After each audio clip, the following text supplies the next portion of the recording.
All right, so what we have here is a old 60s probably-ish Vega archtop. It's your basic Harmony airline Vega style, whereas the neck has shifted and the action's you can't get the action any lower, and if you do, it's hitting the pickup, so we need to do a neck reset here. So we're going to take off the controls and stuff, get rid of all that nonsense. And let's see, it's going to take a little bit to figure this out because these are kind of weird. It's got, I didn't really know how the pickup attached, so we have a wire underneath, and it's a ground wire that goes to the bridge ground. And then there's a wire going to the pickup, obviously. And how that comes out is it just kind of pulls straight out. Just kind of wiggle it there, see it's starting to come out, and eventually it'll come out and we'll have it out. And then we can get on to the next part, which will be removing that fret right over the body joint. So here, let me quiet down, we can see that part. All right.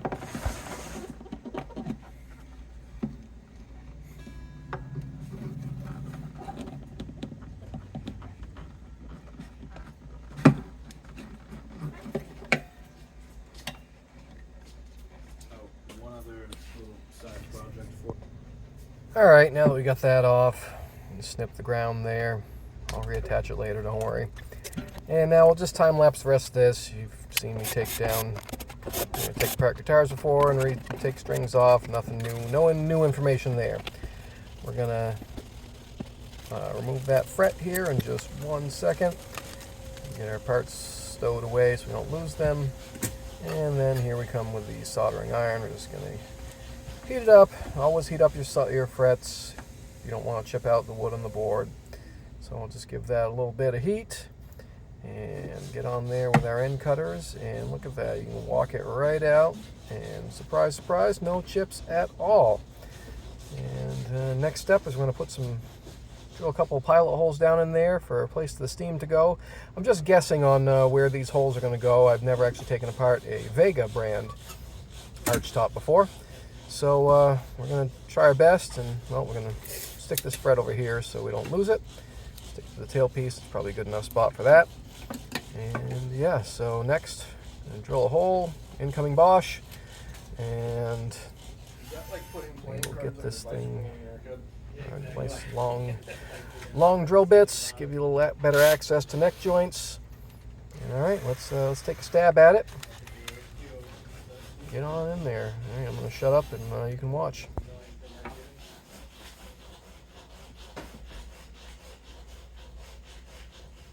Just don't do speed one night really badly and get bored and tear apart one of your favorite bases and make it crackle. Overdo it. A friend of mine did that. A couple of days later, like, I was so stupid. Overdid the filing. Oh no, he just like yanked.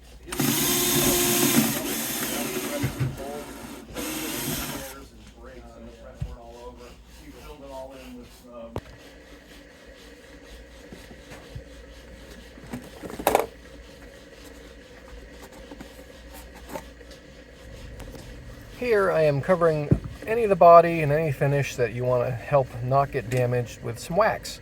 It just helps the steam and water not stick to the top. It's just wax, so it comes right off. And it just gets a little bit of preventative measures to try to not damage finish, because we're going to be dealing with some very hot steam coming up very shortly. So that's why we're doing that, for any of those who are wondering. Anyway, shutting back up.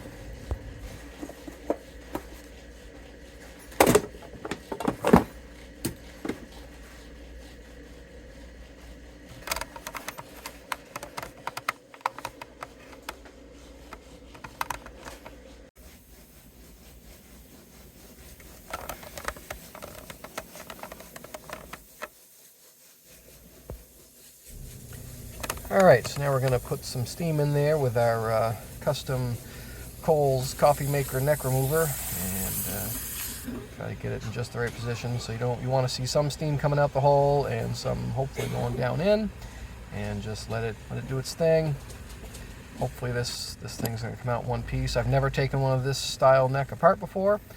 And all right, we're going to time lapse this, and you can see it's getting looser and looser. And oh, here we go. Now check this part out. This was kind of a surprise to me. I've never encountered something like this before. Ready? Come on. We can do it. Come on out of there. Look at it. Jeez. Oh, there it is. There it is. Not coming off the way I think it's going to come off, though. Because, look at that. It's a mortise, but not really. It's a mortise on the end of a dove. I've never seen that before. So there's a chunk still in there. Wonderful. Now take a look at the end of the neck here. And you'll see it's got the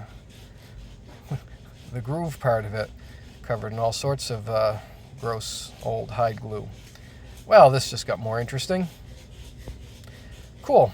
All right, well, now we're going to have to extract that other piece because there's no way that joint's going to hold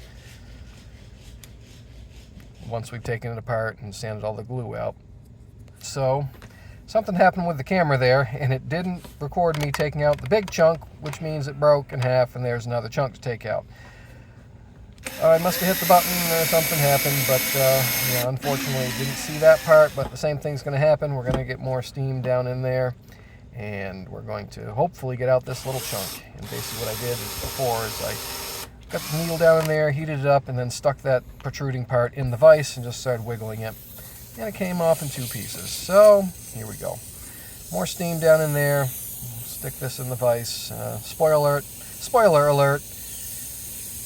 I have now 3 pieces to put back together to make one neck. But that's okay. We do what we got to do. There's a bunch of shims in there, so it's not a super tight joint. So a lot of steam. And you can see it start to wiggle there, so I just keep wiggling it once it starts to wiggle. Put it in the vise again. Goofy angle there for you guys, but sorry about that. I got the vise sideways, so it makes it even look sillier. But yeah, now I've heated up with the steam and give it a little wiggle action. And let's see, come on. There it is. There's the rest of that neck joint. So yeah, that's it. Stay tuned for part 2. This was a fun one.